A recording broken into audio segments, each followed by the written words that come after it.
Altıncı ayının 27. günü bizning faoliyatga hergiz kelmanglar. Kelsanlar faqat ketganlar kelmaydi. Nimish faqat ketgisi kelmaydi?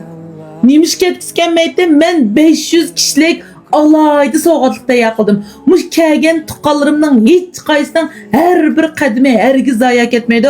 Voy, umaqacha bo'ldi. 1000 kishilik qilayvera, qo'rqmay. Voy, nurg'un edem kilda, u kuni sen muhtojim yetmaydi. 1,5 ming 1500 tal qilaylar. Sil 500 ne qetib qo'ygan bilan xon. Shu men unda pichek bir narsa belgimiz kelmaydi.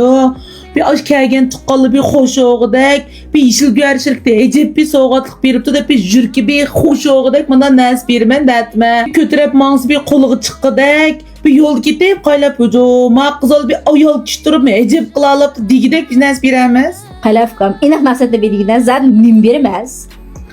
Acam soğuğat degenni aşkarlıves bulmaydı. Uçak qanday qiziq qoladi-na.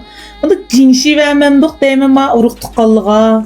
Recep qiziqib ketib barman ya. Unda ko'tas qo'liga chiqdik zad nim bermoqchisan. Fukam sen mo soma. Şu günü uruq tuqqanlığını meni hayran qoldirib etmekçi. Yeşilgüler şirketimizden qurilganligining 7 yilligini muboraklab va shundaqla şirketimizni texmi kengaytganlik munosabati bilan 6 ayning 27 kuni 1-2 ming kishilik so'rin hozirladik. Barcha uruq tuqqanlarning kelib qatnashib ketishinglarni 3 ojisingiz chin ko'nglimizdan umid qilamiz. Bu faoliyatimizga el so'ygan dongliq naqshchilarni, tor cho'lponlarni, riyosatchilarni ham alohida taklif qildik.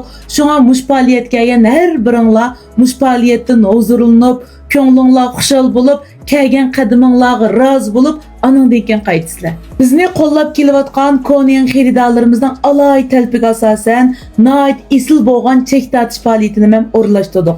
Bu chek tortish faoliyatida oltin uzuk, onundan başqamış krallığı, toңlatqı, her xil aileliktir saymanları, hatta ki motosikletten tatip çıkıdı. Mukafat çıkış nispeti 100%, herkesime rahmet çıkmaydı. Unda olsa ammalarni 6 ayning 27 kunsi tushdan keyin yerlik vaqt soat 3 bilan Yeşil Güneş şirketimizninki oldida katta sorunimizda kutib olamiz. Ondan sizlarni Yeşilgör'de saklaymiz.